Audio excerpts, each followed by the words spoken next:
കുരുക്ഷേത്ര യുദ്ധവും ഒരു കുടുംബത്തിലെ പാണ്ഡവരും കൗരവരും മറ്റു പരിഹാരങ്ങളില്ലാതെ ഒത്തുകൂടിയ പവിത്രമായ യുദ്ധവും പരമാത്മാവായ ഭഗവാൻ കൃഷ്ണൻ്റെ സാന്നിധ്യം.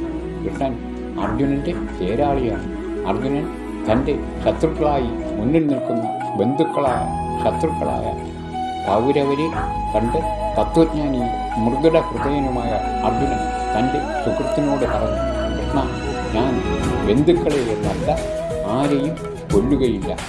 എന്നാൽ തൻ്റെ മുന്നിൽ നിൽക്കുന്ന തൻ്റെ സുഹൃത്ത് ആരെയും കൊല്ലുന്നവനോ പാപം ചെയ്യാൻ പ്രേരിപ്പിക്കുകയോ ചെയ്യാത്ത എല്ലാ സൃഷ്ടിയുടെയും ഉറവിടവും പതിത ആത്മാക്കളായ തൻ്റെ കുട്ടികളെ ഈ നശ്വര ലോകത്തിൽ നിന്നും പവിത്രീകരിച്ച് പവിത്രമായ ലോകത്തിൽ എത്തിക്കാൻ അവതരിച്ച ഭഗവാനാണ്, പരമാത്മാവാണ് കൃഷ്ണൻ എന്ന് അറിയുന്നില്ല.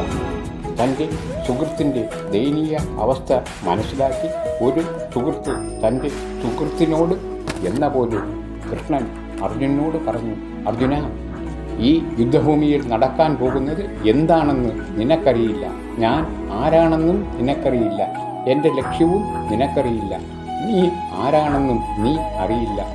എൻ്റെ ലക്ഷ്യം പതിത ആത്മാക്കളെ പവിത്രീകരിക്കുകയാണ്. അതിനാണ് ഞാൻ അവതരിച്ചത്. നീ എൻ്റെ സുഹൃത്തായതുകൊണ്ട് നിനക്ക് അതിപ്രാധാന്യമുള്ള ചില കാര്യങ്ങൾ പറഞ്ഞു തരാം. അർജുന, 5 പ്രധാന വിഷയങ്ങളെക്കുറിച്ച് നിനക്ക് പറഞ്ഞു തരാം.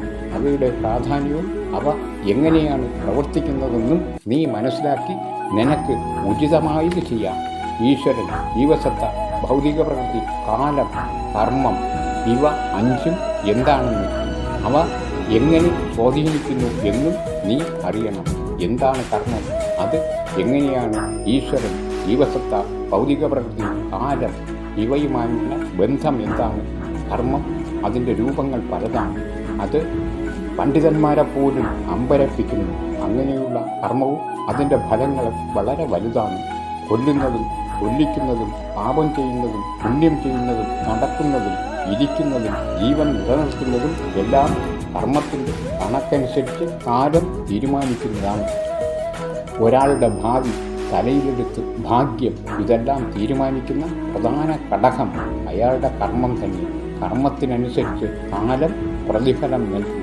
കർമ്മം, അകർമ്മം, വികർമ്മം, നിയതകർമ്മം, സ്വ ഇച്ഛകർമ്മം, വിധിക്കപ്പെട്ട കർമ്മം, ഇതെല്ലാം ആവർത്തിച്ച് പഠിക്കണം. അല്ലാതെ ആർക്കും മനസ്സിലാകുകയില്ല. അതിസങ്കീർണമാണ് കർമ്മം. ഗീത പഠിക്കുക, ജീവിത വിജയം നേടുക. ജയ് ശ്രീകൃഷ്ണ.